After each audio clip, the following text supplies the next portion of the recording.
గురజాడ గారు అదేవిధంగా వారి సతీమణి గారిని పెద్దలు గౌరవనీయులు డొక్కా మాణిక్యవర ప్రసాద్ గారు, ఎలీషా గారు, రాములు గారు, ప్రముఖ కవులందరూ కూడా సన్మానిస్తూ ఉన్నారు. దేవాలయ ప్రసాద్ గారు కోరుతూ ఉన్నారు.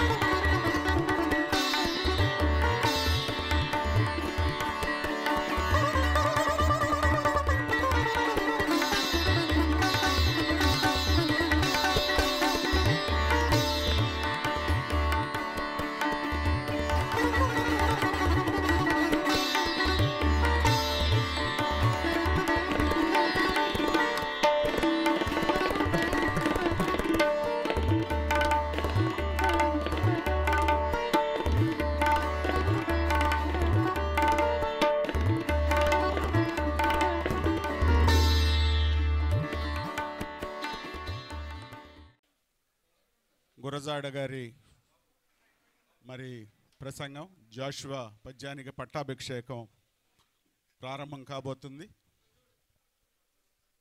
మన గరికపాటి గురజాడ గారు గరికపాటి నరసింహారావు గారి కుమారులు.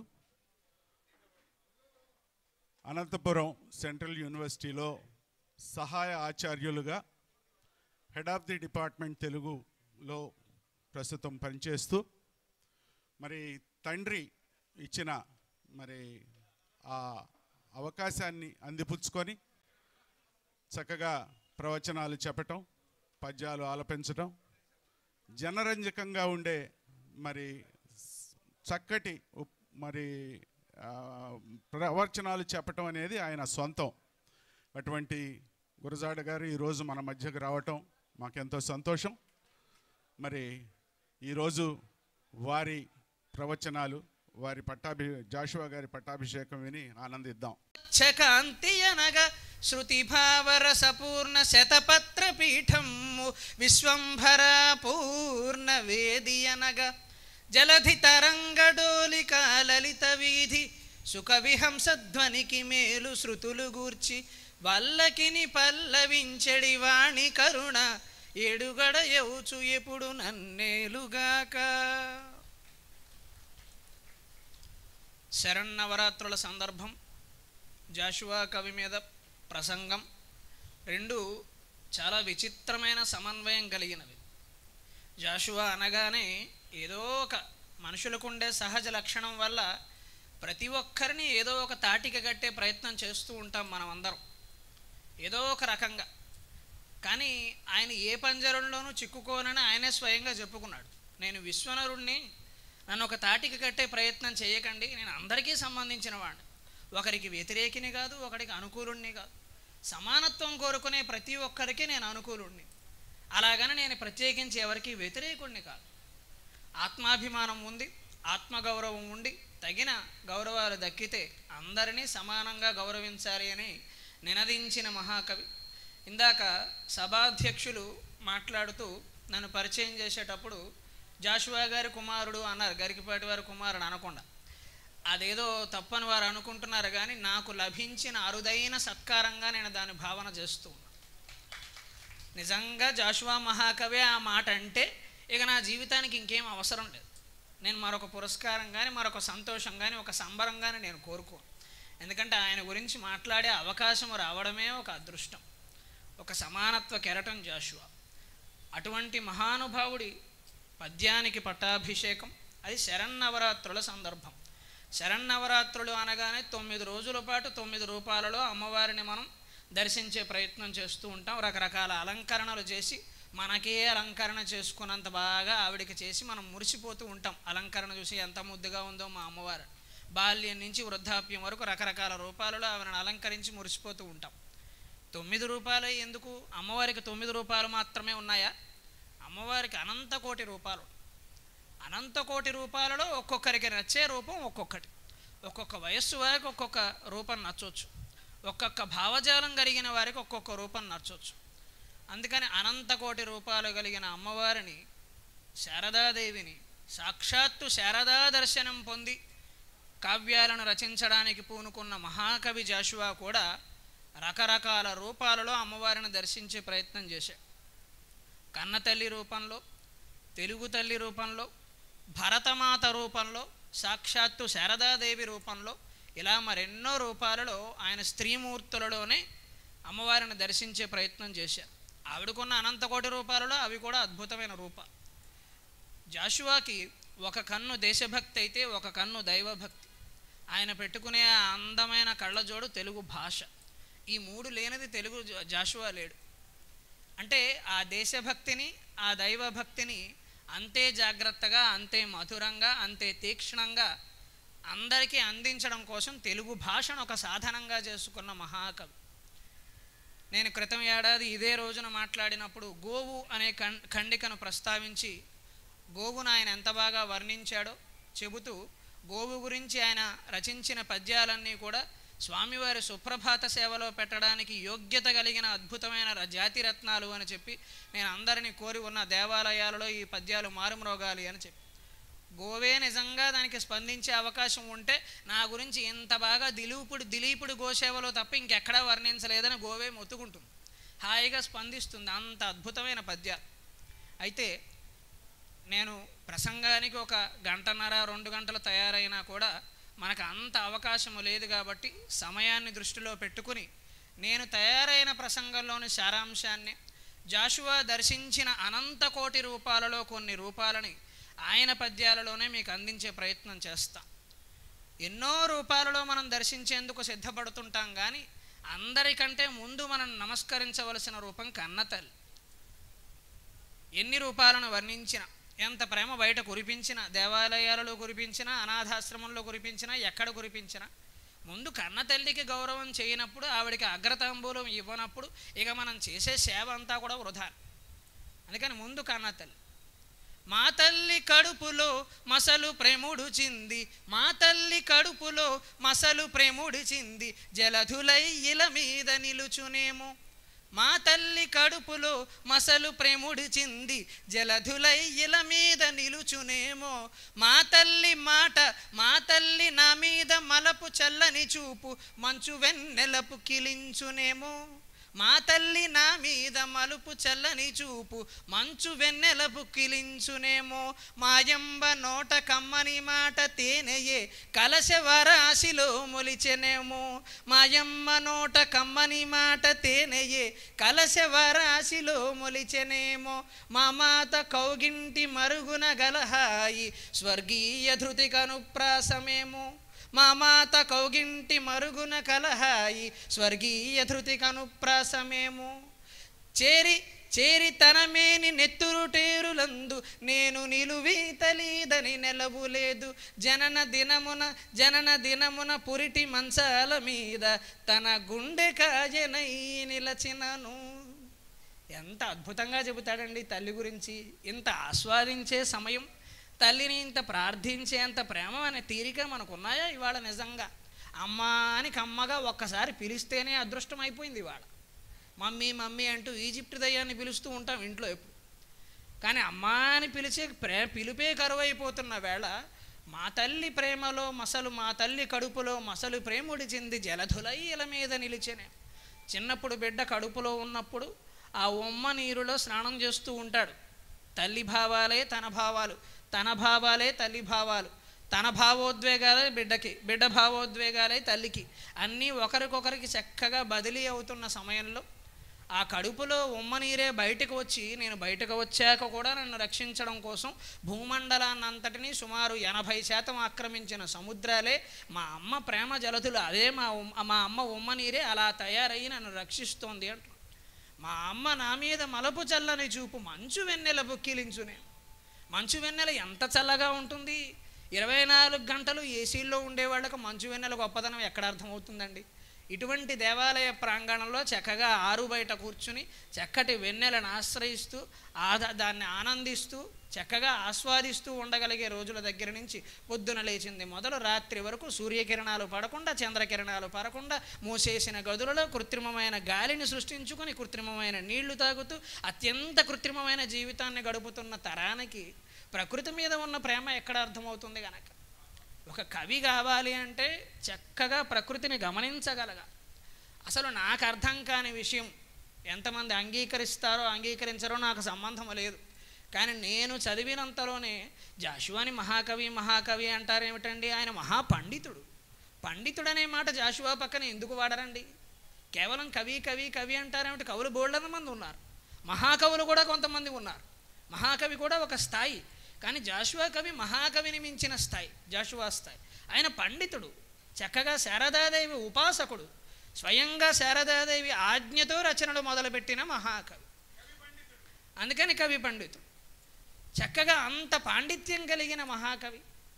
మాయమ్మ నా మీద మలపు చల్లని చూపు మంచు వెన్నెల పుక్కిలించునేమో, అలాగే మాయమ్మ నోట కమ్మని మాట తేనెయే కలశవారాశిలో మొలచెనేమో, పాల సముద్రంలో పుట్టిందేమో అన్నట్టుగా ఉంటుంది మా అమ్మ తీయని మాట. అంత అద్భుతమైన మాట. మా మాత కౌగింటి మరుగున హక్కల హాయి స్వర్గీయ ధృతికి అనుప్రాసమేమో.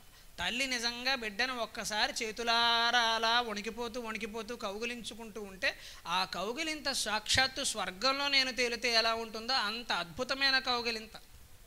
ప్రేయసి ప్రియురాల కౌగిలింతల గురించి చెప్పలా, కన్న తల్లికి బిడ్డకి మధ్య ఉండే కౌగిలింత గురించి చెప్పాడు. నన్నయ్య మహాకవి శకుంతలోపాఖ్యానంలో తండ్రిని బిడ్డ ఆలింగనం చేసుకుంటే కౌగిలించుకుంటే ఎంత అద్భుతంగా ఉంటుందో చెబుతాడు.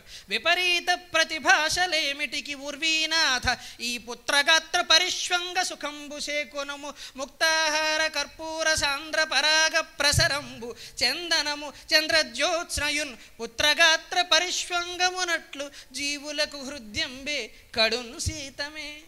చలువ చేయాలంటారే, బిడ్డని తండ్రి కౌగిలించుకున్నప్పుడు కంటే ఉన్న చలువదనం ఇంకెక్కడైనా ఉందా?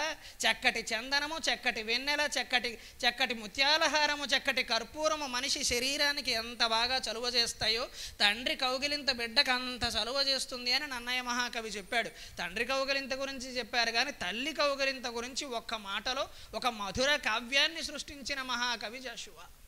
అంత అద్భుతంగా తన తల్లి గురించి వర్ణిస్తాడు. కేవలం మానవ జాతి రూపంలోనే కాకుండా కన్నతల్లి ప్రేమ అన్ని జాతులలోనూ సకల చరాచర జీవకోటిలోనూ కనిపించే విధంగా ఆయన దర్శించిన తీరు చాలా అద్భుతం. పొదుగు గిన్నెను పాలు పోసి దుడకునిచ్చి అరునాకెడు పాడి ఆవు చెంత, పొదుగు గిన్నెను పాలు పోసి దుడకునిచ్చి అరునాకెడు పాడి ఆవు చెంత, బొండంపు తిత్తుల నిండ తెచ్చిన మేత, బొండంపు తిత్తుల నిండ తెచ్చిన మేత బిడ్డకు తినిపించు పిట్ట చెంత, పాలిండ్ల పట్టు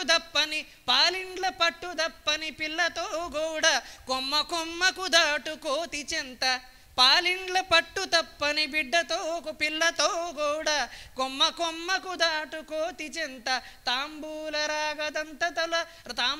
రాగదంతముల నవ్వుల సంతతలు మోయు, తాంబూల రాగదంతముల నవ్వుల సంతతలు మోయు, దానిమ్మ మెలత చెంత చలువ కన్నీట నాదు మస్తకమునంటి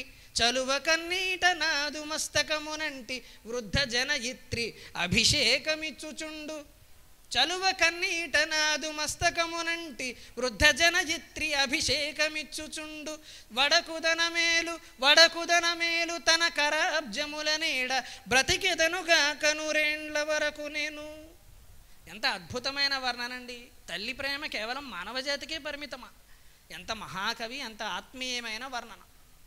పొదుగు గిన్నెను పాలు పోసి దూడకునిచ్చి అరునాకెడు పాడి ఆవు చెంత, పొదుగు అనే గిన్నెలో చక్కగా పాలు పోసి ఆవు దూడకి చక్కగా పాలిస్తూ నెమ్మదిగా తాగు అరగదేమో అని చెప్పి చక్కగా తన నాలుగుతో చక్కగా దూడను నిమురుతూ ఉంటుంది. ఏం పర్వాలేదు, నేను పక్కనే ఉన్నాను, కంగారు పడకు, ఎవ్వరూ నిన్ను ఇబ్బంది పెట్టరు అని చాలా సురక్షితమైన వాతావరణంలో ఆవు దూడకి పాలిస్తూ ఉంటుంది.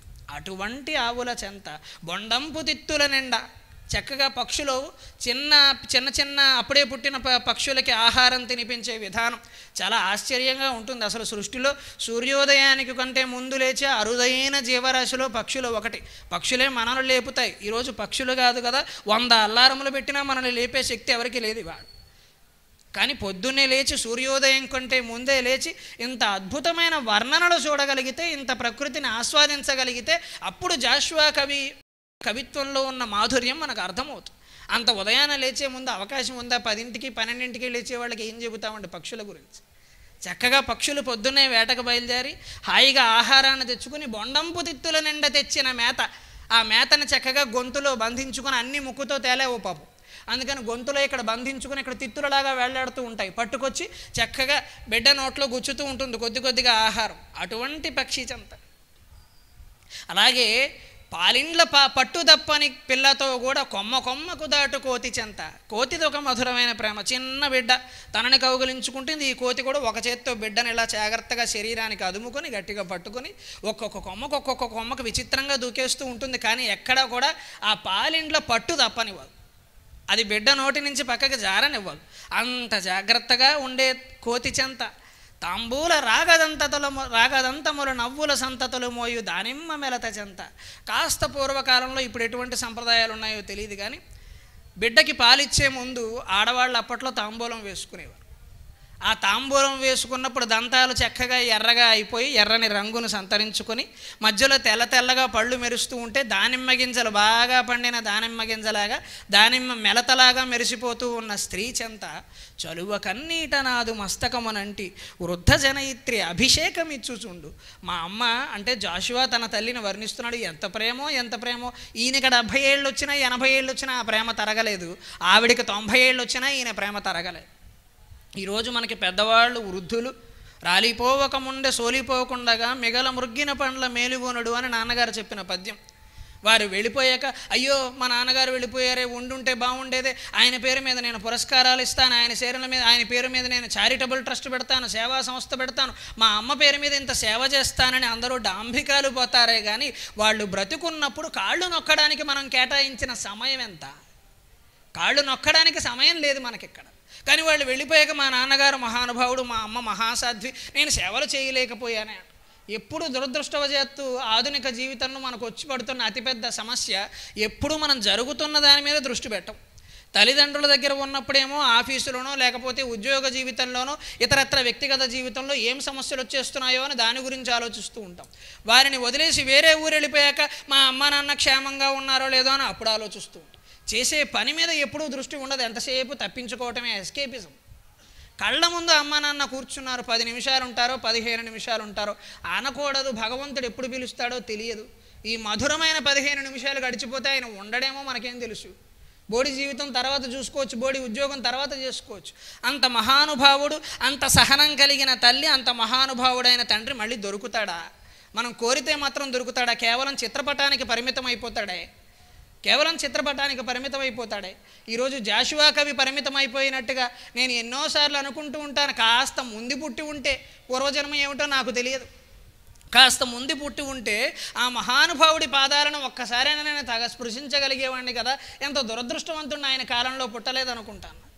అలా మనం తల్లిదండ్రుల గురించి బాధపడే రోజు రాకూడదంటే చలువ కన్నీట నాదు మస్తకమునంటి వృద్ధ జనయిత్రి అభిషేకమిచ్చుచుండు వడకుదన మేలు తన కరాబ్జముల నీడ బ్రతికెదనుగాక 100 ఏండ్ల వరకు నేను. వాళ్ళ అమ్మగారు జాషువాను ఆశీర్వదించడానికి జాషువా ఆ తల్లి పాదాలకు నమస్కారం చేస్తూ ఉంటే ఆ వణుకుతున్న చేతులతో, వణికిపోతూ ఉన్న చేతులతో బిడ్డను జాగ్రత్తగా ఇలా తల నిమురుతూ జాగ్రత్తగా తీసుకుని ఆ కళ్ళమట నీళ్లు ఆ శిరస్సును అభిషేకం చేస్తున్నాయి. బిడ్డ శిరస్సును అభిషేకం చేస్తున్నాయి. ఆ అభిషేకం చేస్తుంటే అవి ఆశీర్వచనపూర్వకమైన కన్నీళ్ళు, ఆనంద బాష్పాలు.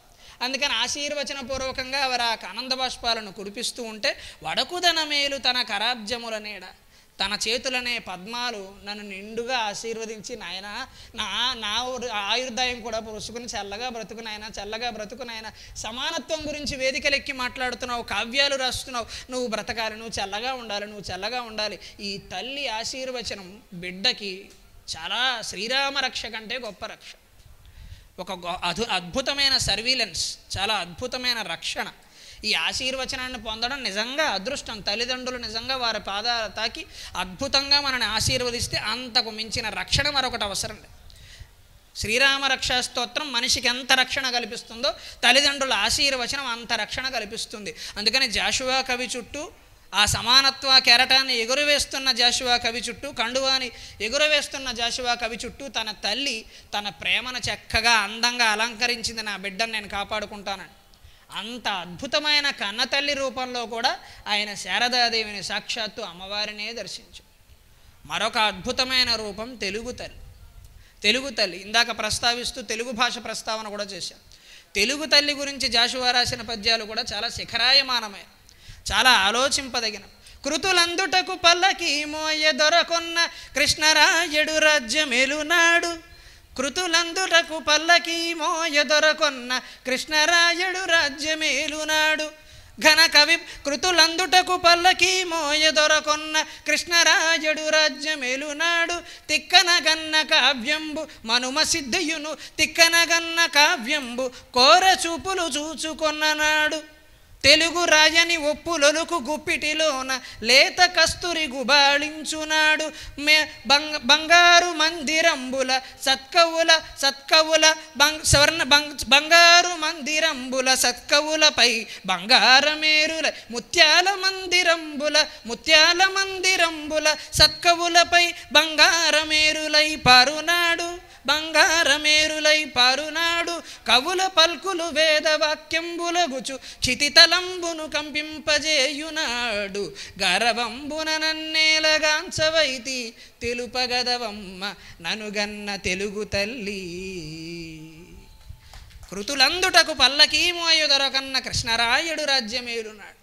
కవులకి బ్రహ్మపదం పట్టించాడు శ్రీకృష్ణదేవరాయ. ఎవరా పల్లకి నెక్కియున్నది అహో ఎవ్వారలా పల్లకిన్ చివురుంగేలను మ్రొయ్యుచున్నది. ఎవరా పల్లకి నెక్కియున్నది అహో ఎవ్వారలా పల్లకిన్ చివురుంగేలను మ్రొయ్యుచున్నది. భళా శ్రీకృష్ణరాయ ప్రభు నీ కావ్యమ్ము ఖడ్గమ్ము జంకవురా భూతలమందు నెల్లెడ గుణగ్రాహి ప్రపంచంబునన్. ప్రభు ఎక్కిన పల్లకి కాదో అది మోసిన బోయీలెవరు అన్నాడు మహాకవి శ్రీశ్రీ. పల్లకి ఎక్కింది సాక్షాత్తు శ్రీకృష్ణదేవరాయలు కాదు, పల్లకి మీద కూర్చున్నది అల్లసాని పెద్దన మహాకవి. అది మోస్తున్న బోయి ఎవరయ్యా అంటే సాక్షాత్తు తెలుగు సాహిత్యానికి స్వర్ణయుగాన్ని పట్టుకొచ్చినటువంటి శ్రీకృష్ణదేవరాయ. కవులకి బ్రహ్మరథాన్ని పట్టించాడు. ఆయన కావ్యానికి ఆయన ఖడ్గానికి రెండింటికి ఎదురులేదు. ఆముక్త మాల్యదకి ఎదురు లేదు, తన కవులకి ఇచ్చిన గౌరవాలకి ఎదురు లేదు. అంత గొప్పగా ఎవరు గౌరవాలు చెయ్యలేదు. తన ఖడ్గానికి కూడా ఎదురులేదు. సాక్షాత్తుగా ఇంచుమించుగా ఎటువంటి యుద్ధాలు ఆయన ఓడిపోలేదు. కృతులందుటకు పల్లకీ మోయదొరకొన్న కృష్ణరాయలు రాజ్యమేలునాడు. అటువంటి కృతులను కృతిభర్తగా స్వీకరించిన శ్రీకృష్ణదేవరాయలు మహాకవులని పల్లకీల మీద మోసిన రోజులను జాషువా కవి గుర్తు తెచ్చుకుంటున్నాడు. ఇది సుమారుగా ఆయన ప్రారంభ దశలో రాసినటువంటి పద్యాలు. ఒక రకంగా ఇలా అనొచ్చో లేదో తెలియదు కానీ జాషువా కవికి అంత ఘర్షణ అంత ఆవేదన కలిగి ఉండకపోతే ఇంత బ్రహ్మాండమైన పద్యాలు వచ్చేవి కాదేమో. ఒకవైపు ఆయనని ఇంత బాధ పెట్టినందుకు, మహాకవిని ఇబ్బంది పెట్టినందుకు, ఇరు వర్గాల వారు ఆయనని సొంతం చేసుకోకుండా అర్థం చేసుకోకుండా ఇబ్బంది పెట్టినందుకు చాలా బాధగా అనిపిస్తుంది. కానీ అటువంటి కవిని చిన్నప్పుడు చూడండి, బిడ్డ పుట్టాక ఏడవకపోతే మనం బలవంతంగా గిల్లైనా కాస్త ఏడిపిస్తాం. ఆనందంలో వచ్చే కవిత్వం వేరు, ఆకలి వేసినప్పుడు వచ్చే కవిత్వం వేరు. ఆనందంతో వచ్చిన కవిత్వం చక్కగా మంచి భోజనం చేసి తమలపాకు వేసుకుంటే వచ్చే కవిత్వం వేరు. కడుపు రగిలిపోతుంటే, ఆకలి వేస్తూ ఉంటే, గుర్తింపు దక్కకపోతుంటే, ఆవేదన చెందుతుంటే వచ్చే కవిత్వంలో ఉండే తీక్షణత్వం వేరు. అందుకని అమ్మవారు అనుకుందేమో కాస్త అందరి తరపునైనా నా బిడ్డను కాస్త గిల్లితే బలమైన పద్యాలు రాస్తాడు, ఆ పద్యాలు తర్వాత భవిష్యత్తులో ఎంతమందికి వేదవాక్యాలుగా మారతాయని కాస్త గట్టిగా గిల్లింది జాషువా. ఆ ఆవేదనలోంచి, ఆ ఘర్షణలోంచి అద్భుతమైన పద్యాలు వచ్చాయి. అటువంటి కృష్ణరాయలు బ్రతికిన నాడు మనుమసిద్ధియును తిక్కనగన్న కావ్యంబు కోరజూపులు చూచుకొన్ననాడు. మనుమసిద్ధి కూడా చక్కగా తిక్కన ఏకబిగిన విరాట పర్వం మొదలుకొని స్వర్గారోహణ పర్వం వరకు 15 పర్వాల భారతాన్ని అందించి అటువంటి తిక్కన కన్న కావ్యాలను కూడా చూసుకుని మురిసిపోయిన మహానుభావు. అటువంటి కాలంలో తెలుగు రాయని ఒప్పులకి గుప్పిటిలోన లేత కస్తూరి గుబాళించునాడు. ఇందాక కృష్ణరాయలు అన్నారు, మరి ఈ రాయలు ఎవరు? తెలుగు రాయలు. ఇంకొక రాయలు సాంపరాయుడు. కాకినాడ పక్కన సంపర అని ఒక ప్రాంతం ఉంది, అక్కడ ఒకప్పుడు కోట ఉండేది, అది ఒకప్పుడు రాజధాని. ఆ సంపర కోటని పరిపాలించిన ప్రభువు సాంపరాయుడు. ఆ సాంపరాయుడి దగ్గరికి శ్రీనాథ మహాకవి ఒకసారి దర్శనానికి వెళ్ళినప్పుడు ఆయన రాజ్యంలో కూడా విజయదుందుభి మోగించినప్పుడు నీకేం కావాలో కోరుకోవయ్యా అంటే శ్రీనాథుడు చాలా విచిత్రమైన కోరిక కోరాడు. మనమైతే డబ్బులో, బంగారమో, పొలమో, స్థలమో, ఇళ్ళో, పొలాలో ఏవో అడుగుతాం. ఆయనకు అప్పటికే అవన్నీ ఉన్నాయి కావచ్చు, లేకపోతే ఆసక్తి లేదు. శ్రీనాథుడు కొన్ని సందర్భాలలో అల్పసంతోషిగా కనిపిస్తాడు, కొన్ని సందర్భాల్లో అఖిలాండ కోటి బ్రహ్మాండ నాయకుడిలా అనిపిస్తాడు ఆ సన్మానాలు చూస్తే. అటు బాగా అరుదైన సత్కారాలు అందుకున్నాడు. చాలా అరుదైన పేదరికాన్ని కూడా శ్రీనాథ మహాకవి సవి చూశాడు. అటువంటి శ్రీనాథుడు నాకేం వద్దు, పరిమళ ద్రవ్యమైనటువంటి కస్తూరిని నాకు ఇవ్వండి అన్నాడు. కస్తూరి అప్పుడు అంత అరుదైన పదార్థం. కస్తూరి ఏం చేసుకుంటావయ్యా అంటే, నా ఉపయోగాలు నాకు ఉన్నాయి, మీ కింద నాకు అదే ఇవ్వండి. అందుకని అటువంటి తెలుగురాజని ఒప్పులకు గుప్పిటిలోన లేత కస్తూరి గుబాళించున్నాడు. అటువంటి కాలంలో గారవంబున నన్నేల గాంచవైతి తెలుపగదవమ్మననుగన్న తెలుగు తల్లి కవుల పల్కులు వేదవాక్యంబులగుచు క్షితితలంబును కంపింపజేయునాడు. ఈరోజు నిజంగా కవుల పలుకులు వేదవాక్యాలు అవుతున్నాయా? ఏం వేదవాక్యం గొప్పతనం ఏంటి? వేదాలు ప్రభు సంహితాలు, పురాణాలు మిత్ర సంహితాలు, కావ్యాలు కాంతా సంహితాలు. వేదంలో దేనికి వివరణ ఉండదు. ధర్మో రక్షతి రక్షిత అంటే ధర్మాన్ని నువ్వు రక్షిస్తే అది నిన్ను రక్షిస్తుంది. వృక్షో రక్షతి రక్షిత, వృక్షాన్ని నువ్వు రక్షిస్తే అది నిన్ను రక్షిస్తుంది. ఇందులో ఏం వివరణలు ఉండవు. అందుకని వేదాలు ప్రభు సంహిత అంటే ప్రభువు చేసే శాసనంలో వివరణ ఉండదు. ప్రభువు కేవలం ఒక ఆజ్ఞ చెబుతాడు. అందుకని వేదవాక్యం అంటే ఇంక దానికి వివరణ అవసరం లేదు.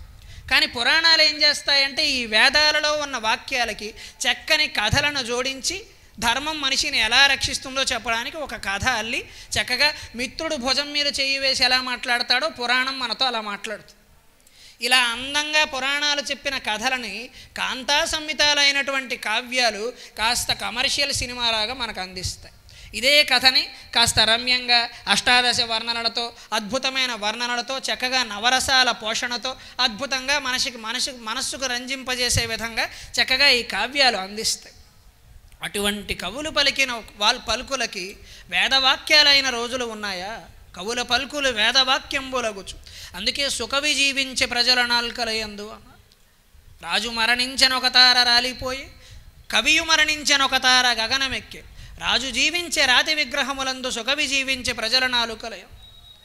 ఎప్పుడు వేదవాక్యంగా నిలబడాలి కవుల వాక్యాలు. ఈరోజు నిజంగా అలా నిలబడుతున్నాయా అనేది మనం వేసుకోవలసిన ప్రశ్న. రాజులు గొప్పవారా, పరిపాలకులు గొప్పవారా, ప్రభువులు గొప్పవారా, కవులు గొప్పవారా అంటే మన శాస్త్రం ఎప్పుడు కవులే గొప్పవారని చెప్పింది. రవిగాంచనిచో కవిగాంచునే కదా కవయ క్రాంత దర్శన అపారే కావ్య సంసారే కవిరేవ ప్రజాపతి అని అలంకారికులు చక్కగా ధ్వనిమయంగా చెప్పిన విషయం. రవిగాంచనిచో కవిగాంచునే కదా. సూర్యుడు కూడా చూడనటువంటి విషయాలను కవి చూడగలడు. సూర్యుడు కూడా కొన్ని విషయాలను గమనించలేడు, కొన్ని విషయాలను వర్ణించలేడు, కొన్ని విషయాలను చూడలేడు. కానీ కవి అడుగడుగునా వర్ణించగలడు, అన్ని ప్రాంతాలలో తిరగగలడు, అన్నింటినీ ఊహించగలడు. దూరదర్శికి కవి, మహాకవి, చక్కటి దూరదృష్టి కలిగినవాడు. అందుకని అటువంటి కవుల పలుకులు వేదవాక్యాలు కావాలి. ఆధునిక సమాజంలో కూడా జాషువా కోరుకున్నది ఏంటంటే తనకి సన్మానాలు జరగాలనో, తనకేదో గొప్ప గొప్ప వైభవాలు పట్టాలనో ఆయన కోరుకోలే. ఏ సమాజం అయితే కవులని, కళాకారులని మెండుగా గౌరవిస్తుందో ఆ సమాజాన్ని జాషువా కాంక్షించాడు. అటువంటి సమాజం నాకు కావాలి అని. కవులు, కళాకారులు గౌరవాలు అందుకునే రోజు, అది కూడా సమానత్వంతో, ఎటువంటి కుల వివక్ష, వర్గ వివక్ష, వర్ణ వివక్ష, మత వివక్ష ఏదీ లేకుండా కవులకి సన్మానాలు జరిగిన రోజు. ఎందుకు కవుల పలుకులు వేదవాక్యాలు అవుతాయి అంటే కవి ఎన్నో శాస్త్రాలను చదివి, ఎన్నో మహాకావ్యాలను చదివి, ఎన్నో గ్రంథాలను చదివి వాటి సారాన్ని చక్కగా మనకు అందిస్తాడు. అందుకని ప్రభువులు పరిపాలించాలన్నా కూడా ఒక కవి పక్కన ఉండాలి. తిమ్మరసు వంటి మహామంత్రులు, తిక్కన వంటి మహాకవులు కూడా మంత్రుల పాత్రలు పోషించిన సందర్భాలు ఉన్నాయి. ఎందుకంటే వారు రకరకాల కావ్యాలను చదివి ఉన్నారు కాబట్టి ఆ అనుభవాన్ని అంతటినీ రంగరించి ప్రభువు మీరు ఇటువంటి నిర్ణయం తీసుకుంటే మంచిది, ఇటువంటి సూచనని మనకి వర్షశాస్త్రంలో బోధించారు, అక్కడ బోధించారు, ఇక్కడ బోధించారని రకరకాల ఉదాహరణలు చెప్పి రాజుల చేత ప్రభుత్వాన్ని నడిపించగలగా. ఈరోజు ఆధునిక ప్రభుత్వాలు కూడా కవులని మంత్రులుగా నియమించుకుని అటువంటి గౌరవాలను చేసి వారి ఆదర్శాలతో, వారి భావోద్వేగాలతో, వారి అనుసంధానమైన విద్యతో చక్కగా రాజ్య పరిపాలన చేయాలి. అటువంటి రోజున గారవంబున నన్నేల గాంచవైతి తెలుపగదవమ్మ ననుగన్న తెలుగు తల్లి అని జాషువా కవి చెప్పుకున్నాడు. అలఘు దాతల దాన జలధి లోపల మునిగి తెలుగు తల్లిని మరొక అద్భుతమైన రూపంలో వర్ణిస్తాడు జాషువా. అది కూడా తాను కోరుకున్న సమాజాన్ని. అలఘు దాతల దాన జలధి లోపల మునిగి పెద్దమ్మ కన్నీరు విడుచున్నాడు, అలగుదాతల దాన జలధి లోపల మున్గి పెద్దమ్మ కన్నీరు విడుచునాడు. శరణాగతత్రాణ బిరుదంబు శరణాగతత్రాణ బిరుదంబు రాజుల నెడద రొమ్ములపై మెలగు వెలుగునాడు. అలగుదాతల దాన జలధి లోపల మున్గి పెద్దమ్మ కన్నీరు విడుచునాడు. శరణాగతత్రాణ బిరుదంబు రాజుల నెడద రొమ్ములపైన వెలుగునాడు. అన్యకాంతల మోమునందు పురుష జాతి కన్న తల్లుల మూర్తి గాంచునాడు. అన్యకాంతల మోములందు పురుష జాతి కన్న తల్లుల మూర్తి గాంచునాడు. సహజ పావనమైన సర్వసమత్వంబు ప్రతి నేత్రమున జాలువారునాడు. సహజ పావనమైన సర్వసమత్వంబు ప్రతి నేత్రమున జాలువారునాడు. గరవంబున నన్నేలగాంచ వైతి తెలుపగదవమ్మ ననుగన్న తెలుగు తల్లి. అలగుదాతల దాన జలధి లోపల మునిగి పెద్దమ్మ కన్నీరు విడుచున్నాడు. పెద్దమ్మ ఎవరు? అమ్మలగన్నాయమ్మ, ముగురమ్మల మూలపుటమ్మ కాదు. పెద్దమ్మ అంటే జ్యేష్ఠాదేవి, శనిదేవత. శనిదేవత ఏలినాటి శని కలిగినప్పుడు దానాలు చేయమని బాగా చెబుతారు. ఆ దానాలు చేస్తే శనిదేవతకి ఏడుపు వచ్చేస్తుంది. ఎందుకు? తాను అక్కడ ఉండడానికి అవకాశం ఉండదు. అలహుదాతల దాన జలధి లోపల మునిగి పెద్దమ్మ కన్నీరు విడుచున్నాడు. ఆ జ్యేష్ఠాదేవి ఎవరైతే విపరీతంగా దానాలు చేస్తూ ఉంటారో వారి దగ్గర తాను ఉండలేకపోతున్నాననే బాధతో ఏడుస్తూ ఉంటుందట. అంటే దరిద్ర దేవత విడిచి వెళ్ళిపోయి తర్వాత ఐశ్వర్యం కలిగే అవకాశం ఏర్పడుతుందని చెప్పటం. అటువంటి రోజున నేను కోరుకుంటున్నాను. అలాగే శరణాగతత్రాణ బిరుదంబు రాజుల నెడదరొమ్ముల పైన వెలుగునాడు. శరణాగతత్రాణం అంటే కోరిన ప్రతి వాడిని నన్ను రక్షించవయ్యా రక్షించవయ్యా రక్షించవయ్యా అని ఆశ్రయించిన ప్రతి వ్యక్తిని, ప్రతి సమాజంలో ఉన్న ప్రతి భక్తుడిని ఏ రాజైతే చేరదీసి అతని కష్టాలను పరిష్కరణ చేసే సమయం వస్తుందో అటువంటి రోజును నేను కోరుకుంటున్నాను. మరొక ముఖ్యమైన మాట, అన్యకాంతల మోములందు పురుష జాతి కన్న తల్లుల మూర్తిగాంచున్నాడు. ఇది అందరూ నినాదంగా గోడల మీద రాసుకోవలసిన విషయం.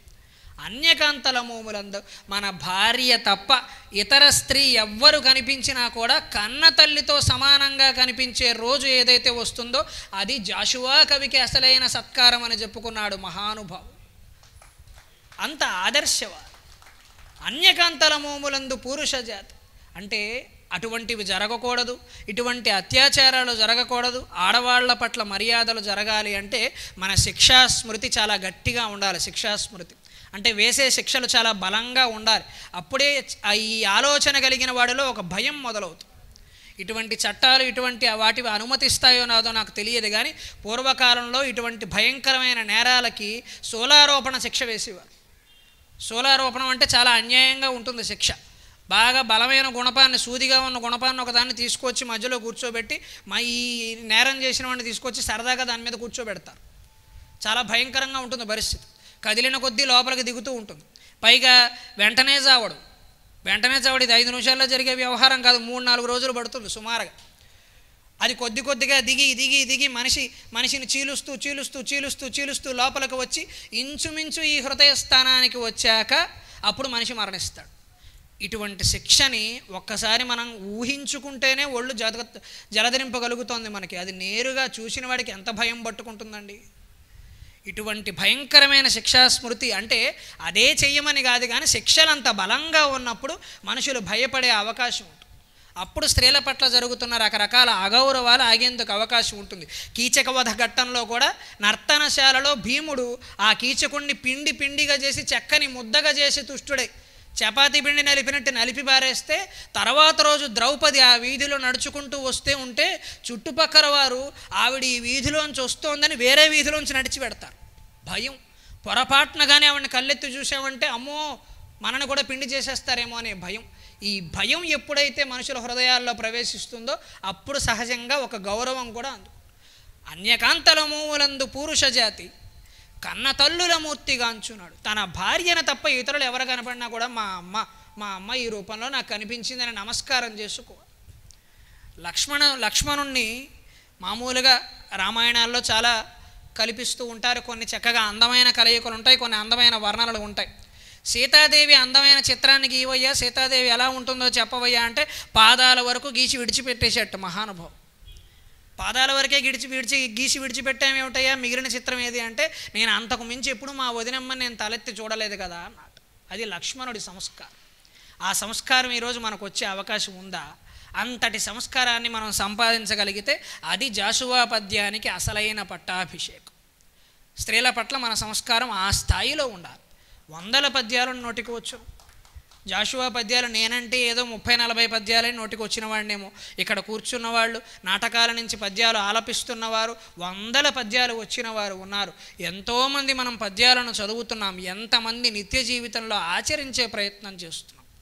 ఆ ఆచరణ చాలా ముఖ్యం. పెద్దవాళ్ళు ఆచరిస్తూనే ఉన్నారు. ముందు తరం వారు కూడా దాని గురించి ఆలోచించాలి. అలాగే సహజ పావనమైన సర్వసమత్వంబు ప్రతినేత్రమున జాలువారునాడు. సహజ పావనమైన సర్వసమత్వంబు, అందరి కళ్ళల్లో కూడా సమానత్వ దృష్టి ఎప్పుడైతే వస్తుందో అది నాకు అరుదైన సత్కారం అన్నాడు జాషువా మహాకవి. అది నాకు అరుదైన సత్కారం. అందరి కళ్ళల్లో ఈ సర్వమానవ సమానత్వం అనేది రావాలి. ఒకరికి పురస్కారం వచ్చింది, ఒకరికి రాలేదు. ఒకరు ఒక అద్భుతమైన పద్యం చెప్పగానే అందులో ఉన్న గుణగణాలను మనం ఎంచే ప్రయత్నం చేయాలి. కానీ వెనకాల వారి నేపథ్యాన్ని మనం అంచనా వేయటం అనేది చాలా దురదృష్టమైన కరమైన పరిస్థితి. కాబట్టి సర్వమానవ సమానత్వం చాలా అవసరము అన్నాడు. అందుకే నేను విశ్వనరుడని నన్ను ఒక పంజరానికి బంధించకండి, నేను కట్టుబడను అన్నాడు. అంత సమానత్వాన్ని మనం తీసుకెళ్ళగలమా? అలసాని కులజుడు ఉయ్యల మంచము నుండి పసిడి లేఖిని భూని వ్రాయునాడు. అలసాని కులజుడు పసిడి ఉయ్యల నుండి ఉయ్యల మంచము నుండి పసిడి లేఖిని భూని వ్రాయునాడు. పోతనార్యుని గేహమున భారతీదేవి చిగురు చేతుల వంట చేయునాడు. అలసాని కులజుడు ఉయ్యల మంచము నుండి పసిడి లేఖిని భూని వ్రాయునాడు. పోతనార్యుని గేహమున భారతీదేవి చిగురు చేతుల వంట చేయునాడు. భువన భీకరుడు వేములవాడ భీమన్న గంగరాజునకు జోలెగట్టునాడు. భువన భీకరుడు వేములవాడ భీమన్న గంగరాజునకు జోలెగట్టునాడు. శ్రీనాథ కవి పాండితీ నైపుణము మీర డిండిమ భట్టు నోడించునాడు. కనులగాంచెడి భాగ్యంబు కలిగియున్న నేడు నా కవిత్వంబు రణించియుండు. గరవంబున నన్నేలగాంచవైతి తెలుపగదవమ్మ ననుగన్న తెలుగు తల్లి. అలసాని కులజుడు ఉయ్యల మంచము నుండి పసిడి లేఖిని భూని వ్రాయునాడు. ఎటువంటి కవులు బ్రతికిన రోజులమ్మ! అంత గౌరవం నాకు ఎప్పుడైనా దక్కుతుందా? ఆవేదనలోంచి ఒక ఘర్షణ, ఆ ఘర్షణలోంచి ఒక ఆత్మాభిమానం, ఒక ఆత్మగౌరవం. ఇన్నింటికి నినాదం జాషువా. అలసాని కులజుడు ఊయల మంచము నుండి పసిడి లేఖిని భూని వ్రాయునాడు. చక్కగా బంగారపు కలముతో ఊయల మంచంలో ఊగుతూ చక్కగా తాళపత్ర గ్రంథాల వంటి గ్రంథాలను చేతిలో పెట్టుకుని లేత తాటియాకుల మీద వ్రాయసకాలు అందంగా రాసినట్టుగా రాసిన రోజులమ్మ. తెలుగు భాషలో గౌరవించిన రోజులు. అలాగే పోతనార్యుని గేహమున భారతీదేవి చిగురు చేతుల వంట చేయునాడు. పోతన ఇంట్లో వంట చేసి పెట్టింది ఎవరు అంటే సాక్షాత్తు ఆ స్త్రీమూర్తి రూపంలో ఉన్నవాడు ఎవరో కాదుట, సాక్షాత్తు భారతీదేవే పోతనకి వంట చేసి పెట్టిందట. ఆ వంటల రుచిని ఆస్వాదించిన వాడు కాబట్టే పోతన పద్యాలు అంత లలిత మధురంగా ఉండి రైతులు కూడా హాయిగా పాడుకునేంత విధంగా ఉన్నాయి. అంటే భారతీదేవి వాళ్ళ ఇంట్లో వంట చేసిందట. అది కూడా చిగురు చేతులతోటి. బాలరసాల నవపల్లవ కోమల కావ్యకన్యకన్ కూడలగిచ్చి పడుపు కూడు భుజించుట కంటే సత్కవుల్ హాలికులైననేమి గహనాంతర సీమల కందమూల గౌద్ధాళికులైననేమి నిజదార సుతోదర పోషణార్థమై అని చెప్పి ఆత్మగౌరవ కెరటాన్ని ఎగురవేసిన పోతన మహాకవిని చాలా అమితంగా ఇష్టపడతాడు మహాకవి జాషువా. నేను మనుషుల కోసం కావ్యాలు రాయటం లేదు, ఎవరికో అంకితం ఇవ్వటం కోసం రాయలేదు. ఒకరికి అంకితం అంటే పోతనకి కలిగిన వేదన ఏంటి అంటే అంకితం ఇవ్వటం ఏదో ఇబ్బంది అని కాదు. అంతకుముందు వాళ్ళు ఇచ్చారు, అపారమైన గౌరవాలు అందుకున్నారు, ఇచ్చారు. కానీ చక్కగా దశావతారాల్లో శ్రీ మహావిష్ణువును వర్ణించిన నోరుతో నేను ఒక మామూలు మానవ మాత్రమే నేను ఎందుకు వర్ణించాలి? నా నాలుక నాకు భగవంతుడు ఇచ్చింది ఎందుకు అంటే దివ్యమైన వాక్కులు పలకడానికి. అందుకని నేను నా ఆత్మాభిమానాన్ని విడిచిపెట్టను. నేను వ్యవసాయం చేసుకుంటూనే కర్షకుడుగా ఉంటూనే నేను నా కావ్యకన్యకని బాలరసాలసాల నవపల్లవ కోమల కావ్యకన్యకని చక్కగా ఇప్పుడిప్పుడే లేతగా ఇప్పుడిప్పుడే పుట్టినటువంటి కన్యక, ఇప్పుడిప్పుడే తాజాగా తయారైన కన్యక అంటే ఇప్పుడే లేత తాటేకుల మీద నేను తయారు చేసిన మహాకావ్యాన్ని కన్యకతో పోలుస్తారు కదా. అటువంటి కన్యను పట్టుకెళ్ళి నేనెందుకు ఎవరికో ఇవ్వాలి, నేను ఇవ్వను, అందుకని శ్రీహరికి ఇచ్చి పునర్జన్మము లేకుండా చేసుకుంటాను అని చెప్పి సాక్షాత్తు నరాంకితం లేకుండా రామాంకితం చేశాడు. అటువంటి ఆత్మాభిమానం కలిగిన పోతన రచించిన పద్యాలు ఎందుకంత లలిత మధురంగా ఉంటాయో జాషువా మహాకవి చెబుతున్నాడు. సాక్షాత్తు భారతీదేవి వాళ్ళ ఇంట్లో వంటలు చేసి చక్కగా పోతనకి ఆహారాన్ని నైవేద్యంగా సమర్పించిందట. పోతన ఆ రుచులన్నీ ఆస్వాదించి అద్భుతమైన పద్యాలను ఇచ్చాడు. భువన భీకరుడు వేములవాడ భీమన్న గంగరాజునకు జోలె కట్టున్నాడు. కళింగ గంగు భువన భీకరుడు వేములవాడ భీమన్న. వేములవాడ భీమన్నది ఒక విచిత్రమైన కథ. ఆయనకున్న అద్భుతమైన వరం ఏమిటంటే సాక్షాత్తు భీమేశ్వరుడు, ద్రాక్షారామ భీమేశ్వరుడు నా వేములవాడ భీమన్న ఏం చెబితే అది జరుగుతుంది అని వరాన్ని ఇవ్వగా హాయిగా తిరిగిన మహానుభావుడు భువన భీకరుడు. వేములవాడ భీమన్న వస్తున్నాడంటే అక్కడ అందరికీ గడగడలాడిపోయారు. ఎందుకంటే ఆయన ఏమంటే అది జరిగిపోతుంది. అప్పట్లో కళింగ గంగరాజు ఖడ్గానికి వేములవాడ భీమన్న మాటకి తిరుగులేదు. ఆ సామెత ప్రచారంలో ఉండేది. ఆయన ఏదంటే అది జరిగిపోయేది. అందరూ అంత భయపడిపోయేవారు వేములవాడ భీమన్నకి. ఈ వేములవాడ భీమన్న కళింగ గంగుని సందర్శించి నేను ఏమంటే అది జరుగుతుందయ్యా, కావాలంటే చూసుకో, నేను వర్షం కురవమంటే కురుస్తుంది, శివుడు నన్ను ఆజ్ఞాపిస్తాడయ్యా, నేను చెప్పిన చోట ఆయన వర్షం కురిపిస్తాడు, అది నా స్థాయి అంటే కళింగ గంగు ఆశ్చర్యపోయి నిజమేనా, అదే కనుక జరిగితే నేను జోలె కట్టుకుని తిరుగుతానయ్యా అన్నాడు. అదెంత పని అని చెప్పి వేములవాడు ఏం చెబితే అది ఆ సభామందిరంలో జరిగిందట. దానికి ఆయన ఆశ్చర్యపోయి ఎంత గొప్ప విద్వాంసుడవయ్యా నువ్వు, ఏం చెబితే అది జరిగిపోతుంది, కవుల పలుకులు వేదవాక్యంబులగుచు, నీ పలుకు వేదవాక్యంలా ఉంది అని చెప్పి ఆయన జోలె కట్టుకున్నాడు. శ్రీనాథ కవి పాండితీ నైపుణము మేర డిండిమ భట్టు నోడించున్నాడు. ఇది ప్రసిద్ధమైన చరిత్ర. గౌడ డిండిమ భట్టుని శ్రీనాథ కవి చక్కగా ఒక పోటీలో జయించి చక్కగా కంచుడక్కన బద్దలు కొట్టించాడు. అటువంటి రాజులు పరిపాలించిన అటువంటి కవులు గౌరవం అందిన రోజులయ్యా. ఇవన్నీ నేను కళ్ళారా చూసి ఉంటే బహుశా నాకు దక్కవలసిన గౌరవాలన్నీ దక్కేవేమో అని కాస్త ఆవేదన చెందిన మహాకవి. రాము బాణమున ధైర్యము పెళ్ళగిల్లిన మున్నీరు తల వృంచి మ్రొక్కునాడు.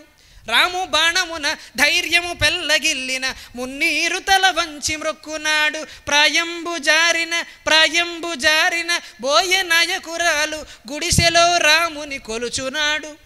ప్రాయంబు జారిన బోయ నాయకురాలు గుడిసెలో రాముని కొలుచునాడు. సీతమ్మ కథన సంపాతి శ్రీ రఘురామునరచేత వైకుంఠమందునాడు. రామ పాదుకలచే రాజ్యమేలించుచు భరతుండు కన్నీరు దొరగునాడు. భక్తి వైరాగ్యములు నన్ను వలచునేమో కోరుకున్నంత పుణ్యంబు కుర్తునేమో. గారవంబున నన్నేల గాంచవైతి తెలుపగదమమ్మ ననుగన్న తెలుగు తల్లి. ఎవరండి చెప్పినది జాషువాకి దైవభక్తి లేదని?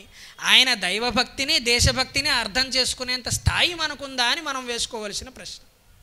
ఆయనను అర్థం చేసుకునేంత విశాలమైన హృదయము సహృదయత మనకి లేవు. రామబాణమున ధైర్యము పెళ్ళగిల్లిన మున్నీరు తల వంచి మ్రొక్కునాడు. ఎటువంటి అద్భుతమైన ఘట్టాలు! రామాయణాన్ని 4 మాటల్లో ప్రధానమైన ఘట్టాలన్నింటినీ వర్ణించాడే. ఇటువంటి ఘట్టాలని నేను చూసి ఉంటే జాషువాకి ఎంత ప్రేమో రామాయణం అంటే, ఎంత ప్రేమో భాగవతం అంటే. నిండా మనసులో అభిషేకం చేసుకున్నాడు. దేవాలయానికి వచ్చి చేతులతోనే అభిషేకం చేయక్కర్లా. కూర్చిండ మా ఇంట కూర్చీలు లేవు నా ప్రణయాంకమే సిద్ధపరచి ఉంటి అని మహాకవులు పలికినట్టుగా ఎక్కడో అభిషేకం చేయవలసిన కర్మ నాకేమిటమ్మా. శాంతాకారం భుజగశయనం పద్మనాభం సురేశం విశ్వాకారం గగన సదృశం మేఘవర్ణం శుభాంగం లక్ష్మీకాంతం కమల నయనం యోగి హృద్యానగమ్యం వందే విష్ణుం భవభయహరం సర్వలోకైకనాథం. భగవంతుడు ఎక్కడుంటాడు? ఆయన చిరునామా చెప్పండి అంటే మన సంస్కృతి ఒక మాట చెప్పింది, యోగి హృద్యానగమ్యం. భగవంతుడు ఎక్కడో ఉండడయ్యా. ఎవరు మనస్సులో భగవంతుడి గురించి చింతన చేస్తారో, ఎప్పుడూ అంకిత భావనతో ఉంటారో వారి హృదయ పద్మాలలో భగవంతుడు తిష్ట వేస్తాడయ్యా, కూర్చుంటాడని చెప్పాడు. అందుకని జాషువా కవికి ఎక్కడా అభిషేకం చేయవలసిన అవసరం లేదు. తన హృదయ పద్మాన్నే చక్కగా పీఠంగా ఆవిష్కరించి భగవంతుడిని రాముడి రూపంలో, శారదాదేవి రూపంలో, భరతమాత రూపంలో, తెలుగు తల్లి రూపంలో, రామచంద్రమూర్తి రూపంలో కూర్చుండబెట్టి తన పద్యాలతో తానే అద్భుతంగా అభిషేకం చేసుకొని తనకు తానుగా గగుర్పాటును కలగజేసుకున్న మహాకవి. అది కదా ఆత్మసంతృప్తి అంటే. ఎవరు చప్పట్లు కొట్టాలట? చప్పట్లు కొట్టడం కోసం ఆయన కవిత్వం చెప్పలేదు, చప్పట్లు కొట్టడం కోసమో శాలువాలు కప్పించుకోవడం కోసమో ఆయన కవిత్వం చెప్పలేదు. తనదైన ఆత్మసంతృప్తి కోసం కవిత్వం చెప్పాడు. నేను వర్ణించుకుంటానయ్యా, నేను పద్యంలో నిన్ను వర్ణిస్తే ఆపేవాడెవడు? ఆ పద్యానికి నన్ను గౌరవించకపోవచ్చు, అది వేరే విషయం, అది వాడి కర్మ. కానీ నాకు పద్యంలో నిన్ను వర్ణించే అధికారాన్ని నా నుంచి ఎవరు దూరం చేయగలరు అని. రాముడు ధనుస్సు ఎక్కువ పెడితే సముద్రం సైతం పాదాక్రాంతమైపోయి కాళ్ళు మ్రొక్కిందే. అటువంటి సందర్భమే కలిగిన రోజున ప్రాయంబు జారిన బోయ నాయకురాలు గుడిసెలో రాముని కొలుచున్నాడు. పెద్దదైనటువంటి ముసలిదైనటువంటి శబరి చక్కగా గుడిసెలో కూర్చుని నా భక్తిని ఎవరైనా గమనిస్తున్నారా, నేనింత గొప్ప భక్తురాలను ఎవరైనా గుర్తించారా అని ఏమీ ఆశించకుండా తన గుడిసెలో తాను కూర్చుని తాను తయారు చేసుకున్న ప్రతి ఆహార పదార్థాన్ని స్వామికి ఒక ముద్ద తినిపించి తర్వాత తిన్నటువంటి బోయనాయకురాలు. అంతకంటే అద్భుతమైన భక్తి ఇంకొకటి ఉందా? అటువంటి భక్తున్నయ్యా నేను. ఇటువంటి ఘట్టాలు తలుచుకుంటే భక్తి జ్ఞాన వైరాగ్యాలతో పాటు భయము కూడా వస్తుంది. భగవంతుడు అంటే భయము భక్తి రెండు ఉండాలి. మొదటి పాదంలో ఆయన చెప్పినది భయము, రెండవ పాదంలో భక్తి. అలాగే మా శ్రీరామ పాదుకలచే రాజ్యమేలించుచు భరతుండు కన్నీరు దొరగునాడు. రామపాదుకలను సింహాసనం మీద కూర్చోబెట్టి అవే రాజ్య పరిపాలన చేస్తాయని చెప్పి అన్నయ్య వచ్చే వరకు రాజ్యం మీద సింహాసనం మీద కూర్చోకుండా దుర్యోధనుడులాగా 5 ఊళ్ళు ఇవ్వడానికి కూడా ఇబ్బంది పడి పిసినారుగొట్టుగా ప్రవర్తించకుండా ఆలోచన చేసి రాముడి పట్ల చక్కటి భక్తి భావనను ప్రదర్శించిన భరతుడు నాకు ఆదర్శం. ఎకరం స్థలం కాదు కదా, 2 గజాల స్థలం దొరికితే అన్నదమ్ములు జుట్టు పట్టుకుంటున్న రోజులు ఇవి. అటువంటిది సింహాసనం, అయోధ్య సింహాసనం, మహారాజు కాదు చక్రవర్తి సింహాసనం, రాజులకే రాజు. అటువంటి చక్రవర్తి సింహాసనాన్ని భరతుడికి ఇస్తే మా అన్నగారి సింహాసనం దీని మీద నేను కూర్చోకూడదని చెప్పి ఆయన పాదుకలను అక్కడ కూర్చోబెట్టిన భరతుడి సంస్కారం మనకు అర్థమైన రోజున భక్తి జ్ఞాన వైరాగ్యాలు మనకు అబ్బుతాయి అని చెప్పి, అది జాషువా కవిత్వంలోని తీక్షణం. అంత అద్భుతమైన కవిత్వం. సీతమ్మ కథన సంపాతి శ్రీరఘురామును అరచేత వైకుంఠమందునాడు. ఎంత అద్భుతమైన ఘట్టమయ్యా. సంపాతి సీతాదేవిని రక్షించే ప్రయత్నంలో ప్రాణత్యాగానికి ఇంచుమించుగా సిద్ధపడి రామచంద్రమూర్తి వస్తాడని సీతమ్మ జాడ చెప్పాలని ఎదురు చూసి శ్రీరామచంద్రుడికి ఆ వార్తను చేరవేరే ప్రయత్నం చేసి చక్కగా మనం రామనామ జపాన్ని చేస్తేనే మోక్షం వచ్చేస్తుందంటారే, అటువంటిది సాక్షాత్తు అఖిలాండ కోటి బ్రహ్మాండ నాయకుడి చేతిలో ఒదిగిపోయి రామ రామ రామ అని నామస్మరణ చేస్తూ శివైక్యం చెందాడే ఆ సంపాతి. అది కదయ్యా అద్భుతమైన భక్తి జ్ఞాన వైరాగ్యాలని కలిగించే సంఘటన అంటే. అటువంటి ఘట్టాలను తలుచుకుంటే ఎవరికైనా ప్రపంచంలో భక్తి జ్ఞాన వైరాగ్యాలు వస్తాయి. గారవంబున నన్నేల గంచవైతి తెలుపగదవమ్మ ననుగన్న తెలుగు తల్లి. ఇంత అద్భుతంగా తెలుగు తల్లిని వర్ణించిన జాషువా భరతమాత రూపంలో కూడా మరొక విరాట్ రూపాన్ని దర్శించాడు. అందులోని ప్రసిద్ధమైన పద్యాలు మీ అందరికీ తెలుసు. సగర మంధాత్రాది షట్చక్రవర్తుల అంకసీమల నిల్చినట్టి సాధ్వి, సగర మంధాత్రాది షట్చక్రవర్తుల అంకసీమల నిల్చినట్టి సాధ్వి, కమలనాభుని వేణుగాన సుధాంబుది చెంది కమలనాభుని వేణుగాన సుధాంబుది మునిగి తేలిన పరిపూత దేహ కాళిదాసాది సత్కవి కుమారులగాంచి కీర్తి నందిన పెద్ద గేస్తురాలు బుద్ధాది ముని జనంబుల తపంబున మోద బాష్పముల్ విడిచిన భక్తురాలు సింధు గంగా నది జలక్షీరం ఎప్పుడు గురిసి బిడ్డల పోషించుకొనుచున్న పచ్చి బలంతరాలు మా భరతమాత మాతలకు మాత సకల సంపత్ సమేత. సగర మాంధాత్రాది షట్చక్రవర్తులు పరిపాలించిన దేశమయ్యా ఇది. అటువంటి మహారాజులని అంకసీమల నిలిచినట్టి సాధ్వి. మామూలు దేశమా భారతదేశము. మాంధాత్రుడు షట్చక్రవర్తులలో లేడు. సగరుడు, హరిశ్చంద్రుడు, నలుడు, కార్తవీర్యుడు, పురూరవుడు, పురుకుత్సుడు వీళ్ళనందరినీ మనం షట్చక్రవర్తులుగా చెప్పుకుంటాం. కానీ మాంధాత్రుడు కూడా వారి సరసన చేరదగినవాడు. ఈ మాంధాత్రుడు ఎంత గొప్పవాడు. కేవలం ఆయన పేరునే ఎందుకు ప్రస్తావించాడయ్యా అంటే ఈ కాలంలో మనకి పరిపాలకులు అప్పుడు వ్యవసాయాధారితమైన జీవితం ఆ కాలంలో అంతా కూడా. ప్రధానంగా వ్యవసాయమే జీవితం, మరొక ఆధారం లేదు. వ్యవసాయం బాగుండాలంటే గోవులు బాగుండాలి, వ్యవసాయం బాగుంటేనే మనుషులు బాగుండేది. సకల చరాచర జీవకోటికి ఏకైక పోషణ సాధనం వ్యవసాయం. అటువంటి వ్యవసాయానికి చాలా ఊతమిచ్చినవాడు సగరుడు, మాంధాత్రుడు మొదలైన షట్చక్రవర్తులు. 100 అశ్వమేధ యాగాలు చేసిన మహానుభావుడు మాంధాత్రుడు అన్నారు. అశ్వమేధ యాగాలకి వ్యవసాయానికి సంబంధం ఏమిటండి? ఆయన ఎన్ని యాగాలు చేసుకుంటే మనకేమిటట? యాగాలు బాగా డబ్బులున్నా యాగాలు చేసుకున్నాడా? అంతేనా? యాగం పట్ల, యజ్ఞం పట్ల మనకున్న అర్థం చేసుకునే విధానం అదేనా? ఆధునికమైన తరం అర్థం చేసుకోవాల్సిన విషయం ఏంటంటే, యజ్ఞం అనేది ఒక రసాయన శాస్త్ర ప్రయోగం. యజ్ఞం అనేది ఒక కెమిస్ట్రీ ఎక్స్పెరిమెంట్. మనం కింద ఘనమైన ధాతువులతో చక్కగా యజ్ఞాన్ని చేస్తూ ఉంటే ఆ ప్రాంతంలో వర్షం కురుస్తుంది అన్నారు. అంత ఘాటైన పదార్థాలు చుట్టూ కూర్చున్న బ్రాహ్మణులకు సైతం ఎంతగా కళ్ళమంట వస్తుందో మనం గమనిస్తూ ఉంటాం. ఇది ఎక్కడికి వెడుతుంది? వేపర్ అంతా కూడా ఆవిరి రూపంలో పైకి వెడుతుంది, మేఘాలను ద్రవీకరింపజేస్తుంది, వర్షాలను కురిపిస్తుంది. అందుకని 100 అశ్వమేధ యాగాలు చేయటం ద్వారా వ్యవసాయాధారిత జీవనానికి చక్కటి పోషణనిచ్చినటువంటి వాడు మాంధాత్రుడు. యజ్ఞం చేస్తే వర్షాలు కురుస్తాయంటే మనం నమ్మం. ఒక మాటతో దేవాలయం తలుపులు తెరవచ్చంటే మనం నమ్మం. ఆధునిక తరంతో వచ్చిన సమస్యలు కదా. ఆధారాలేవి? మనకి తిరువనంతపురంలో పెద్ద చక్కటి నేలమాడిగలతో కూడిన అనంత పద్మనాభస్వామి దేవాలయం ఉంది. ఇంచుమించు అన్ని తలుపులు తెరిచారు. ఒక తలుపు తెరవడానికి చాలా భయపడుతున్నారు. దానికి చక్కటి నాగబంధం అల్లుకొని ఉంది ఆ తలుపుకి. అది తెరవాలంటే ఏమిటి ఆలోచన అని ప్రయత్నం చేస్తూ ఉన్నారు. బహుశా గారుడ మంత్రం చదివితే నాగబంధం విచ్చుకుంటుందేమో అని ఒక ఆలోచన చేశారు. అంటే ఒక చక్కటి టోన్, ఒక వాయిస్ మాడ్యులేషన్, ఒక సరైన ఉచ్చారణ దక్షతతో, ఒక స్థాయిలో మనం ఉచ్చారణ దక్షతతో మంత్రాన్ని చదవగలిగితే తలుపులు తెరుచుకుంటాయేమో అనేది పండితుల పరిశీలన. మంత్రాలు చదివితే తలుపులు తెరుచుకుంటాయా? ఇది మనం నమ్మం ఆధునిక తరంలో. కానీ సెల్ ఫోన్ తీసి హే సిరి అన్లాక్ యువర్ సెల్ఫ్ అని మనం వాయిస్తో ఒక మాట చెప్పగానే ఫోన్ అన్లాక్ అయిపోతుంది. ఇది నమ్ముతాడు మనవాడు. అంటే ఫోన్ మాట మాట్లాడితే ఫోన్ అన్లాక్ అవుతుందా? మంత్రం చదివితే తలుపులు తెరుచుకోవు. మనకు చూడనంత మాత్రాన మనం అన్ని అబద్ధాలు అనుకుంటే ఎలాగండి? దివ్య విమానాలను మనం చూసామా? ఆకాశంలో ప్రయాణం చేస్తారని మనం ఊహించామా? ఇప్పుడు అది సర్వసామాన్యం అయిపోయింది కదా. మనం చూడనంత మాత్రాన ప్రపంచంలో అన్ని అబద్ధాలు కావు. మాంధాత్రుడు అశ్వమేధ యాగాలు చేయటం ద్వారా వర్షాలు కురిపించాడు అంటే మనకి నమ్మశక్యం కాదు. కానీ ఈరోజు డ్రోన్ తెలుసుగా అందరికీ. డ్రోన్లో డ్రై ఐస్ అంటే చక్కగా డ్రై ఐస్ అని మనకి కరిగిపోకుండా ఉండడానికి మనకు జోడిస్తూ ఉంటాం చల్లని పదార్థాలు, ఐస్ క్రీమ్ వంటి పదార్థాలు.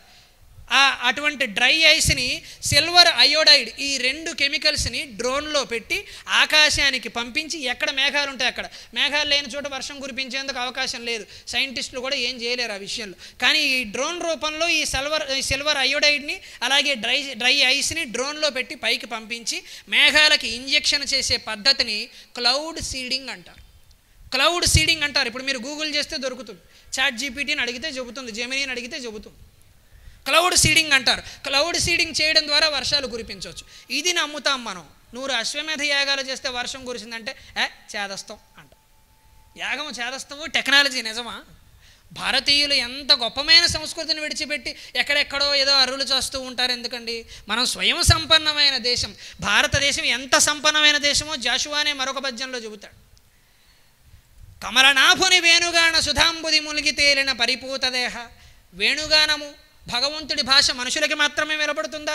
భగవంతుడైన భగవద్గీతను ఎవరికి చెప్పాడు? అర్జునుడికి మాత్రమే చెప్పాడా? ఇంకెవరికి చెప్పలేదా? ఒక గదిలో మూసుకుని ఆయన అర్జునుడికి మాత్రమే చెబితే ఇంతమందికి భగవద్గీత ఎలా చేరిందని? చెప్పేది ధర్మం అయితే, చెప్పేది మంచి అయితే చేరవలసిన చోటు కదా చేరుతుంది. అర్జునుడే కాదు అశ్వాలు విన్నాయి అని నాన్నగారి వ్యాసం ఉంది. అక్కడ మనం ఏమనుకుంటాం? భగవద్గీతను అర్జునుడు మాత్రమే విన్నాడు అనుకుంటాం. లేదు, ఇంకో 4 జంతువులు విన్నాయి. అక్కడ రథానికి గుచ్చిన 4 గుర్రాలు ఉన్నాయి కదా, అవి కూడా భగవద్గీతను విన్నాయి. అవి విన్నాయో లేదో మనకెలా తెలుసు? జంతువులకు భగవంతుల భాష అర్థం అవ్వదా? మానవుల భాష అర్థం అవ్వకపోవచ్చు, భగవంతుడి భాష అర్థమవుతుంది. అశ్వాలు కూడా విన్నాయి. మరి ప్రచారం అయిందా లేదా? జాషువా కవి తలుపులు మూసేసిన ఒక గదిలో కూర్చుని సరస్వతీదేవిని తన హృదయ పద్మంలో తాండవం చేయించుకుంటూ అద్భుతమైన అభిషేకాలు చేసినప్పుడు ఎవరు విన్నారు? కానీ ఈరోజు వేదికల మీద అందరూ మాట్లాడుతున్నారా లేదా? ఏ కవికి దక్కనటువంటి అరుదైన సత్కారాలు ఆయనకి దక్కాయా లేదా? ఈరోజు నిరంతరం కవులు ఆయన నామస్మరణ చేస్తున్నారా లేదా? ఆయన కోరుకుంటున్న విధంగా ప్రజల నాలుకల మీద ఆయన జీవిస్తున్నాడా లేదా? ఒక గదిలో ఆయన చేసిన ప్రార్థన ఇంతలా బయటికి ఎలా వచ్చిందండి? ఆ ప్రార్థన నిష్కల్మషత్వమైనది, సమానత్వాన్ని కోరుకున్నది. కాబట్టి దానికి ప్రచారం ఎవ్వరూ చేయక్కరలా. దాని ప్రచారం అదే చేసుకుంటుంది. కాళిదాసాది సత్కవి కుమారులగాంచి కీర్తినందిన పెద్ద గేస్తురాలు, బుద్ధాది ముని జనంబుల తపంబున మోదబాష్పములు విడిచిన భక్తురాలు. అటు తపస్సు, యుద్ధవీరులు అంటే శాంతి మంత్రాన్ని బోధించింది భారతదేశం ఇతర దేశాలకి. అలాగే రాజనీతిజ్ఞతను నేర్పించింది. బ్రహ్మాండమైన కవులు, విద్య, ఎడ్యుకేషన్ అందించింది భారతదేశం ఇతర దేశాలకి. ఇంత చక్క స్వయం సంపన్నమైన దేశం. అటువంటి భారతదేశంలో పుట్టినందుకు మనం గర్వపడాలి. సింధు గంగా నది జలక్షీరం ఇప్పుడు కురిసి బిడ్డల పోషించుకొనుచున్న పచ్చి బాలెంతరాలు మా భరతమాత. మాతలకు మాత సకల సంపత్ సమేత. ఎప్పుడూ బాలెంతరాలే భరతమాత. ఎందుకు? ఒక్క వీరుడితో అయిపోలా. ఒక వీరుడు చనిపోగానే మళ్ళీ ఇంకొక వీరుడు, ఆ వీరుడు గగనం ఎక్కాడు, ఇంకొక వీరుడు పుడుతున్నాడు, ఇంకొక వీరుడు పుడుతున్నాడు, ఇంకొక వీరుడు పుడుతున్నాడు. అందుకని సింధు గంగా నది జలక్షీరాలను ఎప్పుడూ కూడా అమ్మవారు ఇంకొక బిడ్డ పుట్టాడు నాకు, ఇంకొక బిడ్డ పుట్టాడు నాకు అని హక్కున చేర్చుకుని అందరికీ పాలిస్తోంది. అందుకని ఎప్పుడూ పచ్చి బాలెంతరాలే మా భరతమాత. ప్రమథనాథుని నీరు త్రవింపజాలిన వజ్రాల కొడుకుల బడసినావు. ప్రమథనాథుని నీరు త్రవింపజాలిన వజ్రాల కొడుకుల బడసినావు. నరకాధిపతి గుండె కరిగింపజాలిన వెలది మిన్నలకు గుబెట్టినావు. నరకాధిపతి గుండె కరిగింపజాలిన వెలది మిన్నలకు గుబెట్టినావు. ప్రమథనాథుని నీరు త్రవింపజాలిన వజ్రాల కొడుకుల బడసినావు. నరకాధిపతి గుండె కరిగింపజాలిన వెలది మిన్నలకు గుబెట్టినావు. అద్భుతంగా ప్రమథనాథుని నీరు త్రవింపజాలిన వజ్రాల కొడుకుల బరసినావు. భగీరథుడు సాక్షాత్తు ఆకాశ గంగను తీసుకొచ్చి శివుడి నెత్తి మీద అభిషేకం చేయించాడు ప్రమథనాథుడు శివుడు. అటువంటి భారతదేశం అమ్మా నీది. అటువంటి భారతదేశం. నువ్వు మామూలు మాతవా? భరతమాతవి. ప్రమథనాథుని నీరు త్రవింపజాలిన వజ్రాల కొడుకుల బడసినావు. అలాగే బ్రహ్మ ఎంతటి వాని వణికింపజాలిన మునుల మూపున నిడి మోసినావు. బ్రహ్మ ఎంతటి వాణి వణికింపజాలిన మునుల మూపున నిడి మోసినావు. అంటినంతన పాపమడగింపజాలిన తీర్థకోటుల మున్గి తేలినావు. అంటినంతన పాపమడగింపజాలిన తీర్థకోటుల మున్గి తేలినావు. తీర్థకోటుల మున్గి తేలినావు. ఉర్వి పుట్టక ముందే నీ ఉంటివేమో, ఉర్వి పుట్టక ముందే నీ ఉంటివేమో. సకల శాస్త్ర పురాణముల్ చదివినావు. గొనబు సిరిగల భాగ్యశాలినివి నీవు. భరతాంబామణి నమస్కారమమ్మా. ప్రమథనాథుని నీరు త్రవింపజాలిన వజ్రాల కొడుకుల బరసినావు. మొత్తం దేశమంతా ఒక నది ఇచ్చిన నీళ్లతో ఆరోగ్యంగా బ్రతకగలిగిన అద్భుతమైన వనరు. ఇందులో ఉన్నది సైన్స్, హ్యూమన్ రిసోర్సెస్ మనం అర్థం చేసుకోవలసిన. మనుషులకు అవసరమైన నీటిని చక్కగా గంగానది రూపంలో అద్భుతంగా అందుకున్నావమ్మా భరతమాత నువ్వు. ప్రమథన అలాగే నరకాధిపతి గుండె కరగింపజాలిన వెలది మిన్నల కుగ్గుబెట్టినావు. స్త్రీజాతి రత్నాలను కన్నావమ్మా నువ్వు. సతీ సావిత్రిని కన్నావు. తన భర్త అయినటువంటి సత్యవతుడిని బ్రతికించుకోవటం కోసం, సత్యవంతుడిని బ్రతికించుకోవటం కోసం నరకాధిపతి గుండెని కలిగించిందే సావిత్రీదేవి పతివ్రత. నరకాధిపతి సాక్షాత్తు ధర్మానికి ప్రభు అయినటువంటి యమధర్మరాజు, ధర్మం తప్పని యమధర్మరాజు. యమధర్మరాజు కూడా ఒక సందర్భంలో ధర్మం తప్పాడు. ఆయన ఆటాడించిన ఒక మహర్షి ఉన్నాడు. ఆయన పేరు అణిమాండవ్యుడు. ఇందాక శూలారోపణ శిక్ష గురించి చెప్పానే. ఈ అణిమాండవ్యుడికి దురదృష్టవశాత్తు ఒక దొంగతనం భయంకరమైన నేరం ఏదో ఈయనకు చుట్టుకొని ఈయనకి శూలారోపణ శిక్ష వేసేశారు. అణి అంటే శూలము, మాండవ్యుడు మహర్షి పేరు. అందుకని ఈ మాండవ్యుడికి శూలారోపణ శిక్ష వేశారు కాబట్టి ఆయన అణిమాండవ్యుడిగా చరిత్రలో మిగిలిపోయాడు. యమధర్మరాజు కూడా పట్టు తప్పాడు ఇక్కడ. ఈ అణిమాండవ్యుడు ఊడికే ఉండక యమలోకానికి వెళ్ళి ఏం తప్పు చేశానని నాకు శూలారోపణ శిక్ష వేశావయ్యా, నువ్వు యమధర్మరాజువి, ధర్మప్రభు అంటున్నారే, ధర్మరాజు పాండవులలో ఉన్న ధర్మరాజు నీ మూర్తి అని సాక్షాత్తు చెబుతున్నారే, అటువంటి వాడికి నువ్వు ఎలా నాకు ఈ శిక్ష వేసావయ్యా అంటే, నువ్వు చిన్నప్పుడు, బాగా చిన్నప్పుడు తేనెటీగలకి తూనీగలకి నువ్వు మేకులు గుచ్చేవాడివయ్యా చిన్నప్పుడు.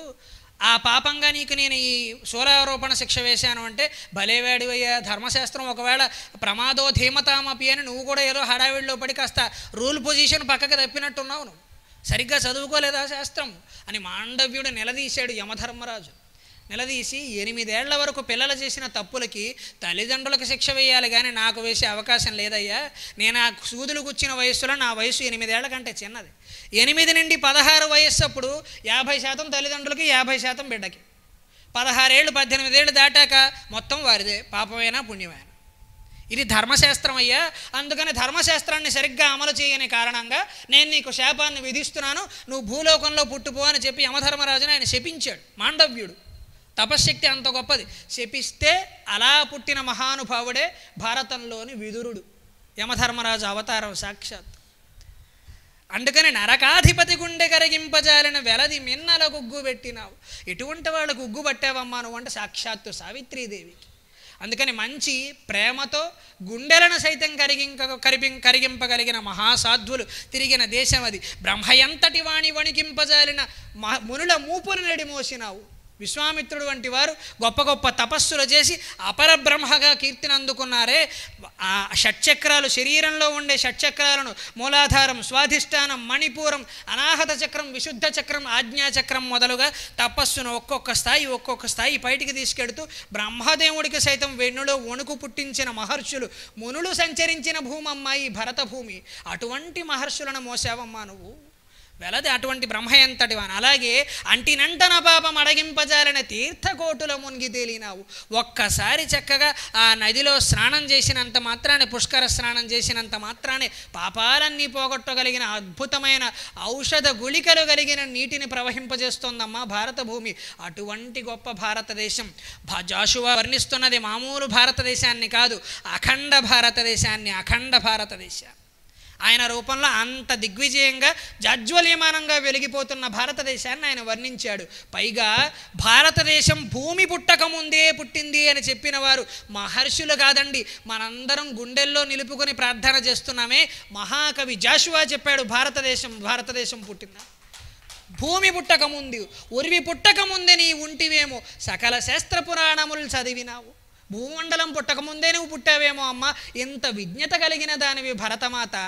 అందుకని అటువంటి భరతమాతని ఎప్పుడు ఐకమత్యంబు కలిగి నిన్ను అనుభవింప కొరత పూరింపవే మాకు భరతమాత. ఇంత అద్భుతమైన వనరులు కలిగిన భరతమాతని మనం ఐకమత్యంతో ఎంతవరకు సద్వినియోగం చేసుకోవాలో అంతవరకే సద్వినియోగం చేసుకోవాలి. సద్వినియోగం చేసుకోకుండా దుర్వినియోగం చేస్తే ఏమవుతుందో తెలియాలంటే గజేంద్ర మోక్షణం కథని గుర్తు తెచ్చుకోవాలి.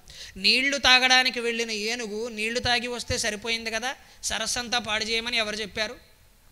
మనం కూడా మన పరిస్థితుల్లో ఇదే చేస్తాం. మనకి అదృష్టవశాత్తు ఇతర జంతువుల రూపాలు ఏవి రాకుండా మనకు మానవ జన్మ వచ్చింది. అంటే చక్కటి విజ్ఞత కలిగిన జన్మ, ఇన్ని పద్యాలను విని ఆకళింపు చేసుకోగలిగిన జన్మ, ఆచరించగలిగిన జన్మ, యుక్తాయుక్త విచక్షణ కలిగిన జన్మ. ఎంత అద్భుతమైన జన్మ కలిగినప్పుడు మనం ఏ పని చేయటానికి వచ్చామో ప్రతి వ్యక్తి కారణభూతుడే. మనం అందరం ఏదో మహాపురుషులు మాత్రం కారణభూతులు అనుకుంటాం. అందరం ఒక కారణానికి పుట్టాం. ఏ కారణం లేకుండా ఏ వ్యక్తి పుట్టడండి. ప్రతి వ్యక్తి పుట్టడానికి ఒక కారణం ఉంటుంది. ఆ కారణం ఏమిటో తెలుసుకోవటమే మనిషి జీవిత లక్ష్యం. అందుకని మనం ఏ పని చేయటానికి భూమండలానికి వచ్చామో ఆ పనిని చక్కగా సౌకర్యవంతంగా అంతే బాగుగా వినియోగించుకొని మనం వేదిక దిగిపోవాలి. ఈ వేదిక ఉన్నది వందల మంది కళాకారుల కోసం, నా ఒక్కడి కోసమే లేదు. అలా అనుకోవటం అహంకారం. అక్కడ సరస్సు ఉన్నది, అక్కడ చెరువు ఉన్నది, నీ ఒక్కడి కోసం కాదు, నువ్వు స్నానం చేయటం కోసం కాదు. నువ్వేదో తొండంతో నీకు కావలసిన నీళ్లు తాగి వెళ్ళిపో. కానీ గజేంద్రుడు ఏం చేశాడు? నానానే కపయూధముల్ వనమునోరన్ పెద్ద కాలంబు సన్మానింపన్ దశలక్ష కోటి కరణీనాథుండనయ్యుండి మద్దానాంబ పరిపుష్ట చందన లతంత ఛాయలందుండలేక ఈ నీరాశ నిటేల వచ్చితి భయం పెట్లో కదా ఈశ్వర. నా దాన జలం వల్లనే ఈ అడవి అంతా అభివృద్ధి చెందిందట. అంత అహంకారం అండి మనిషికి. ఈ ఏనుగు దవడల మించి దానజలం అంటే మదజలం స్రవిస్తోందట. ఈ జలం స్రవించి స్రవించి స్రవించి చెరువులన్నీ అభివృద్ధి చెందాయట, చెట్లన్నీ పెద్దగా పెరిగాయట. ఎంత అహంకారం! మనుషులు విడిచిపెట్టవలసింది ఈ అహంకారాన్ని, పుణికి పుచ్చుకోవలసింది ఆత్మగౌరవాన్ని, ఆత్మాభిమానాన్ని కలిగి ఉండాలి, ఆత్మగౌరవాన్ని కలిగి ఉండాలి. అందుకని ఐకమత్యంబు కలిగి నిన్ను అనుభవించు కొరత పూరింపవే మాకు భరతమాత అన్నాడు.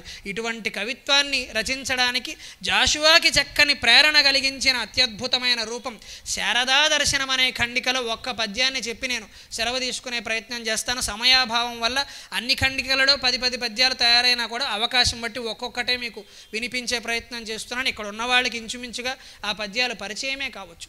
వాల్మీకి ముని నోటబడి ధన్యురాలనై చిరయౌవనంబునర్జించుకుంటి. శారదాదేవి సాక్షాత్తు జాషువాకి కనిపించి కవిత్వం రాయవయ్యా అని పక్కన కూర్చుని రాయించిందట.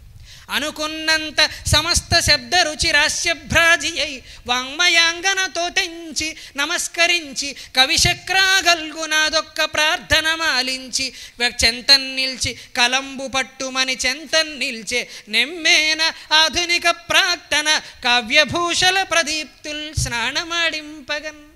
జాషువా కవికి ఒక్క రాత్రి ఒక ఆలోచన కలిగిందట, ఒక్క ఉత్సాహం కలిగింది. కవి అనేవాడు నేను సముద్రం దగ్గర కూర్చున్నా, చక్కటి కుర్చీ వేసుకున్నా, లేకపోతే ఇసుక తిన్నెల్లో కూర్చున్నా, పేపరు పెన్ను సిద్ధంగా ఉన్నాయి, కవిత్వం రా అంటే రాదు. అదొక సహజమైన భావుకత, అది బలవంతంగా తెప్పించేది కాదు. ఒక స్ఫురణ కలగాలి. ఇందాక నన్ను పిలిచేటప్పుడు కూడా మంచి కవి గురజాడ గారు అన్నారు. నేను కవిని కాను, నేను ఇప్పటిదాకా ఒక్క వాక్యం కూడా రాయలేదు. నేను కేవలం ప్రవచనకర్తని, కొద్దో గొప్ప విశ్లేషణ చేస్తున్నాను అంతే తప్ప నేను కవిని కాను, ఒక్క పద్యం కూడా రాయలేదు. అందుకని లేనిదాన్ని నేను ఒప్పుకోలేను కదా. వారు నాకేదో ఆశీర్వచనం ఇచ్చారు, భవిష్యత్తులో కవినైతే సంతోషం, సత్కవినైతే సంతోషం, లేకపోతే కాదు. నేను కవిత్వం రాయలేకపోతున్నానంటే ఇప్పుడు నిన్ను బలవంతంగా ఎవరు రాయమన్నారని అడిగారు మా నాన్నగారు. రాసేవాళ్ళు ఎక్కువైపోయారు, చదివేవాళ్ళు తక్కువయ్యారు. ఇప్పుడు రాయకపోతే ప్రపంచానికి వచ్చిన నష్టం ఏమైనా ఉందా? ఊరుకో ఎవడు రాయమన్నాడు ఇప్పుడు నా దానికి అంత బాధపడ్డం దేనికి? వచ్చిన పని సక్రమంగా చేయి, రాని పనిలో వేలెట్టగా.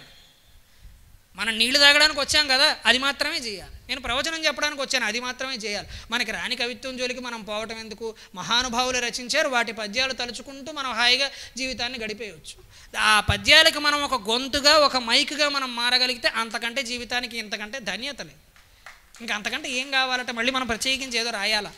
ఆయన చెప్పడం ఏమైనా విడిచిపెట్టాడా పోను రాద్దామంటే? ఆయన 200 ఖండికలు చెప్పేశాడు, ఇంకేమున్నాయో చెప్పడానికి? అన్నీ ఆయనే చెప్పేసాక ఇంకా మేమేమి రాయాలి? రాయటానికి ఎలాగో ఏమీ లేదు. అంత మహానుభావుడు చెప్పిన పద్యాలను తలుచుకుంటూ ఉంటే అదే ఆనందం.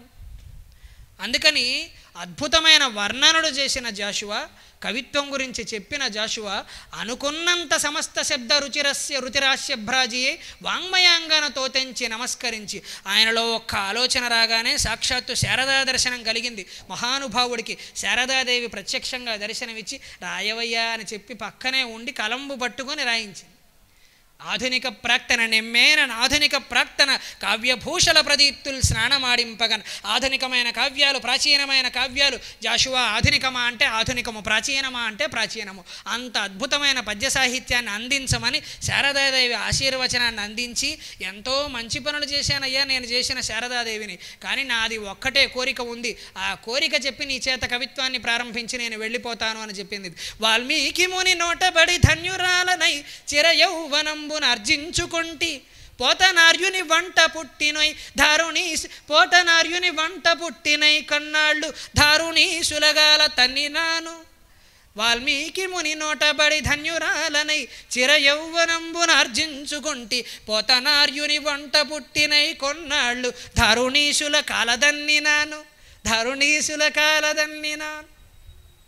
అద్భుతమైన వాల్మీకి ముని నోటబడి ధన్యురాలనై చిరయౌవనంబున అర్జించుకుంటి. వాల్మీకి ముని నోట్లో పడి చక్కగా అద్భుతమైన వర్ణనలు చేసేందుకు నేను అద్భుతమైన అదృష్టాన్ని పొందానయ్యా. చక్కగా వాల్మీకి మహాముని నోట్లోంచి నా భాష బయటకు వచ్చిందే, ఎంత అదృష్టవంతురాలని, నేను ధన్యురాలనైపోయాను. అలాగే ఘన కవి బ్రహ్మ కోరిన మాటలందించి హరిహరేశుని మెప్పులందినాను. ఘన కవి బ్రహ్మ కోరిన మాటలందించి హరిహరేశుని మెప్పులందినాను. ముగ్గురు రాజుల దండి మగని దర్బారులో క్రొంగొత్త నగలతో కులికిలాను. భాషలందు దొడ్డ భాషనై పండితుల్ నిలువుమన్న చోట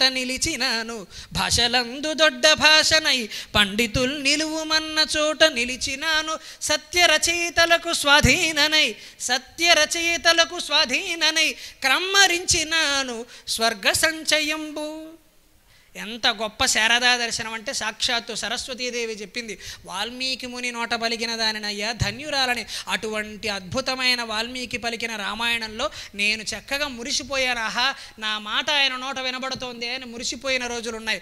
అటువంటి వాల్మీకి ముని. అలాగే పోతన అద్భుతమైన భాగవతాన్ని రచిస్తూ ఉంటే ఆయనకి నేను అద్భుతమైన సహకారాన్ని అందించాను. పోతన నన్ను అద్భుతంగా కీర్తన చేశాడు, అటువంటి సహకారం అలాగే ఎంతోమంది అద్భుతమైన కవులకి నేను ఆస్కారంగా నిలిచానయ్యా. వారు చేసే అద్భుతమైన వర్ణలకి ఘన కవిబ్రహ్మకో తిక్కన కోరిన మాటలు అందించి హరిహరేశుని మెప్పులందినాను. శ్రీయన గౌరినాబడుగు చెల్వకు చిత్తము పల్లవింప భద్రాయతమూర్తి అయి హరిహరంబగు రూపము దాల్చి విష్ణు రూపాయ నమశివాయ అని కొల్చెడు భక్తజనంబు వైదికధ్యాయితకిచ్చమెచ్చు పరతత్వము కొల్చెడనిష్ట సిద్ధికిన్నని. మనుషులందరూ దెబ్బలాడుకునే అలవాటు ఉండడం మనకు బాగా అలవాటు కదా. శివుడు వేరు విష్ణువు వేరు, శివుడు వేరు విష్ణువు వేరని మన కులాల వర్గాల మాటిని దెబ్బలాడుకున్నట్టే అక్కడ కూడా దెబ్బలాడుకుని చస్తూ ఉంటే శివుడు వేరు విష్ణువు వేరు కాదయ్యా, హరిహరాద్వైతాన్ని నేను ప్రస్తావిస్తున్నాను, ప్రతిపాదిస్తున్నాను. శివుడు విష్ణువు ఒక్కరు సమానమే, ఇద్దరు కూడా సమానమే. విష్ణు రూపంలో శివుడు వ్యక్తం అవుతున్నాడు, శివుడి రూపంలో విష్ణువు వ్యక్తం అవుతున్నాడని చెప్పి హరిహరేశుల మెప్పునందానయ్యా నేను. అటువంటి అద్వైతాన్ని వర్ణించాను, అటువంటి అదృష్టాన్ని కలిగి ఉన్నాను. భాషలందు దొడ్డ భాషనై జనని సంస్కృతంబు ఎల్ల భాషలకని చెప్పినా కూడా మన తెలుగు భాషని మించిన భాష లేదు అని చెప్పి జాషువా కవి వర్ణిస్తూ ఉన్నాడు. తెలుగు భాషని మించిన భాష లేదు. అటువంటి భాషనై సత్కవులు పండితులు నిలువుమన్న చోట నిలిచినాను. నన్ను కవులు కళాకారులు ఎక్కడ నిలబెడితే అక్కడ నుంచున్నాను, ఎక్కడ వర్ణించమంటే ఎక్కడ వర్ణించే అవకాశం ఉంటే ఇక్కడ నిలబడవమ్మా అంటే అక్కడ నిలబడ్డాను.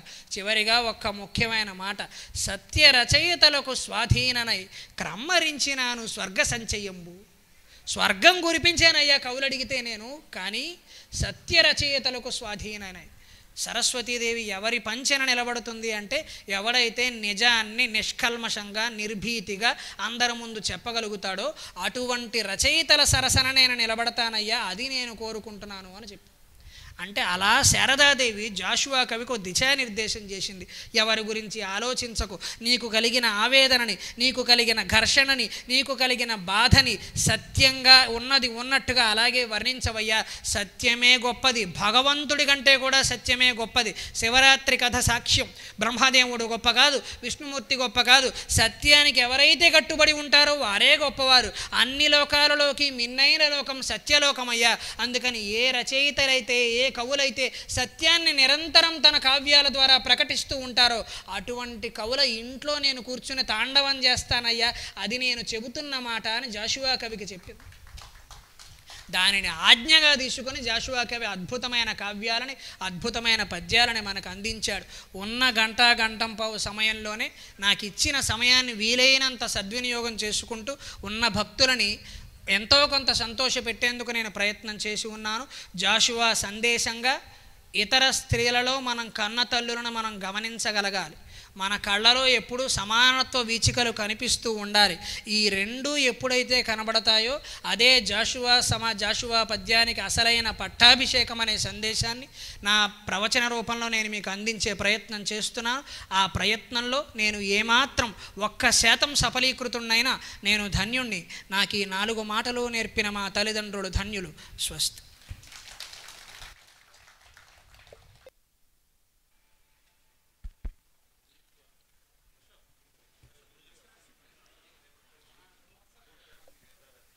ఓట్ ఆఫ్ థ్యాంక్స్ మన పారా అశోక్ గారు చెప్తారు.